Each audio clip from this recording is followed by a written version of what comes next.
কাল রাত্রে ইন্টারনেটে এই রেসিপিটা দেখে খুব লোভনীয় লাগলো, মনে হলো এটা রান্না করে খেতেই হবে। নমস্কার বন্ধুরা, মায়ের রাসোইঘরে তোমাদের সাথে আজকে আবার একটা নতুন রেসিপি নিয়ে আমি হাজির। এখানে মাশরুমের একটা রেসিপি বানাচ্ছি। মাশরুমগুলো আমি একটু ময়দা দিয়ে ভালো করে ঘষে জলে ধুয়ে কেটে নিয়েছি। তোমরা চাইলে মাশরুমগুলোকে দুখণ্ড করে কাটতে পারো, আবার আমার মতো এরকম ছোট ছোট করেও কেটে নিতে পারো।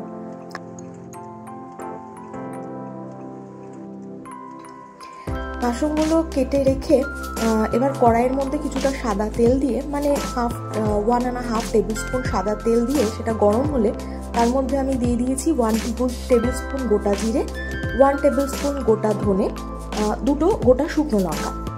এগুলোকে একটুখানি সাঁতলে নিয়ে তার মধ্যে আমি দিয়ে দেবো কুচি করে রাখা একটা পেঁয়াজ। আমি এখানে একটা বড় সাইজের পেঁয়াজ কুচি করে নিয়েছিলাম, তোমরা চাইলে 2 ছোট পেঁয়াজও কুচি করে নিতে পারো। তারপরে তার মধ্যে আমি দিয়েছি একটু আদা, এটা 1 ইঞ্চি মতো আদা, 1/2 ইঞ্চি আদা, আর 4-5 কোয়া রসুন। সবগুলোকে ওই তেলের মধ্যেই একটুখানি নাড়িয়ে, মানে ভেজে নিয়ে, পেঁয়াজগুলো যখন একটু ব্রাউন হবে, পুরোপুরি ভেজে না, পেঁয়াজগুলো ভেজে না নিয়ে একটু ব্রাউন যখন হবে, তখন তার মধ্যে আমি দিয়ে দিচ্ছি ভালো করে ধুয়ে রাখা পালং শাক আর ধনে পাতা। পালং শাকের পরিমাণটা অবশ্যই একটু বেশি ধনে পাতার থেকে।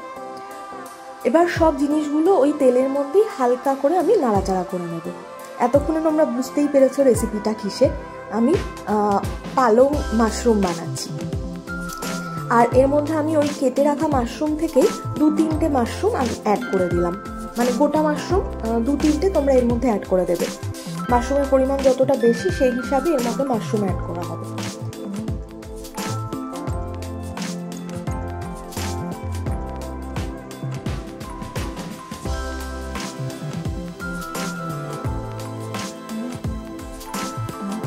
একটু ঠান্ডা হয়ে গেলে একটা মিক্সিং বোলের মধ্যে এটা ট্রান্সফার করে নেবো।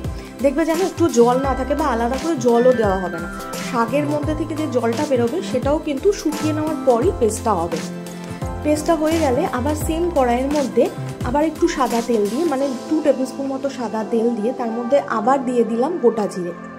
গোটা জিরে ফোড়ন দিয়ে ওটা একটু নাড়িয়ে নিয়ে তার মধ্যে আমি অ্যাড করছি প্রায় 2 টেবিল স্পুন মতো রসুন কুচি। বেশ অনেকটা পরিমাণে রসুন কুচি আমি এর মধ্যে অ্যাড করলাম। রসুনগুলো হালকা একটু ব্রাউন হয়ে গেলে, মানে পুরো যেন ভাজা না হয়, একটু একটু যখন ব্রাউন হয়ে যাবে তখন তার মধ্যে আমি কেটে রাখা মাশরুমগুলো দিয়ে দিচ্ছি।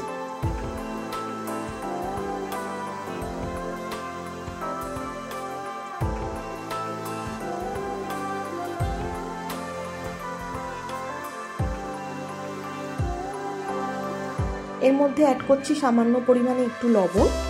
মাশরুম থেকে কিন্তু অনেকটা পরিমাণে জল ছাড়বে, যাই হোক। আর অ্যাড করেছি 1 টেবিল স্পুন, 1.5 টেবিল স্পুন মতো বাটার। সবগুলো একসাথে ভালো করে এবার কষানোর বেলা। মাশরুম থেকে অনেকটা জল বেরোবে, জলটা কিন্তু একেবারে শুকিয়ে নিতে হবে। অ্যাড করলাম কাশ্মীরি রেড চিলি পাউডার আর 1/2 টিস্পুন হলুদ গুঁড়ো। আবার ভালো করে মেশানোর পালা সব কিছু।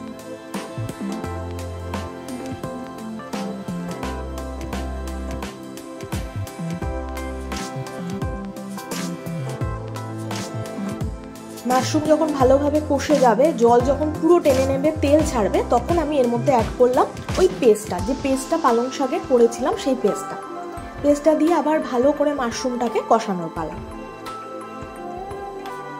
এর মধ্যে এবার আমি দিয়ে দিচ্ছি যে পেস্ট করেছিলাম সেই পেস্টের বাটিটাকে একটু জল দিয়ে গুঁড়িয়ে নিয়ে সেই জলটা এর মধ্যে অ্যাড করে দিলাম।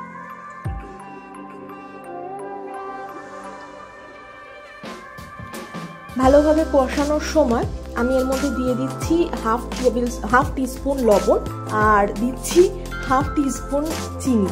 তোমরা চাইলে চিনিটা অবশ্যই স্কিপ করে যেতে পারো, এটা পুরোপুরি অপশনাল। সব জিনিসগুলো ভালোভাবে কষিয়ে গেলে যখন গ্রেভিটা একটু লাল হয়ে যাবে, তেল ছাড়বে, তার মধ্যে অ্যাড করে দেওয়া হচ্ছে চিজ। এর মধ্যে তোমরা চিজ স্লাইসও ইউজ করতে পারো, মজারেলা চিজও ইউজ করতে পারো। আমি চিজ কিউব দিলাম, মানে আমার মা চিজ কিউবটাকে গ্রেট করে দিয়ে দিল। আর উপর থেকে ছড়িয়ে দিলাম ফ্রেশ ক্রিম। এরপর 5-7 মিনিটের জন্য ঢেকে রেখে অল্প আছে নামাবার আগে হাফ টিস্পুন গরম মশলা ছড়িয়ে দিলেই আমাদের পালক মাশরুম কিন্তু একদম রেডি। অবশ্যই বাড়িতে ট্রাই করে দেখবেন আর আমার চ্যানেলটাকে প্লিজ সাবস্ক্রাইব করবেন।